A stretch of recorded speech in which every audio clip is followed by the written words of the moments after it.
look back over 2024, I see a year that was filled with some of the most incredible experiences of my life. But I also see a year that was filled with some of the lowest lows. And so when I think about the year and I think about what I'm most proud of, it's funny the relationship between the highs and the lows and how closely they're tied together. Coming away from this year, I think that what I'm most proud of is the sheer amount of work and travel that we had to do for the plethora of clients that sent us all across the country and the world. The reason why I'm proud of those things isn't necessarily because of the work itself, though I am proud of the work that we did, and I do think that we did good work.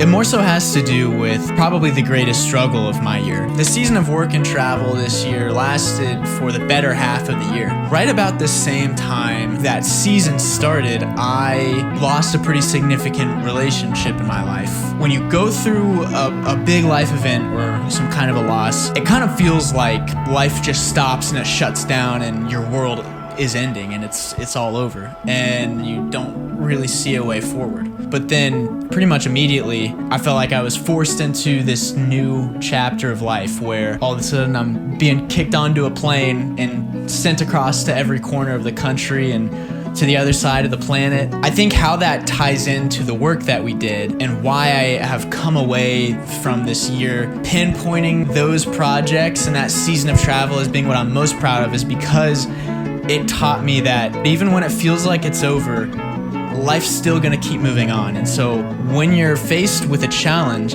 you really have two options. You can let it crush you, or you can get back up and you can keep moving on with life because it's not gonna stop. And so I'm most proud of that season of work and travel and those projects because it taught me to get back up and to keep moving on with life. And so that's what I'm most proud of this year, and that's what it's meant to me. Now looking forward to 2025, it feels like completely new terrain. The one thing that I really wanna focus on most this year is challenging myself. I tend to really let myself slip back into my comfort zone. I think all of us do. It's what's most natural to us. But I really want to focus this year on shutting out that voice that's saying, oh no, don't do that. It's going to be too scary or we're not going to be comfortable. Shutting that out and doing something that's going to really scare me, that I know is going to push me and be hard, because I think that that is one of the greatest ways that we can grow and stretch ourselves. And that's just about everything I've got.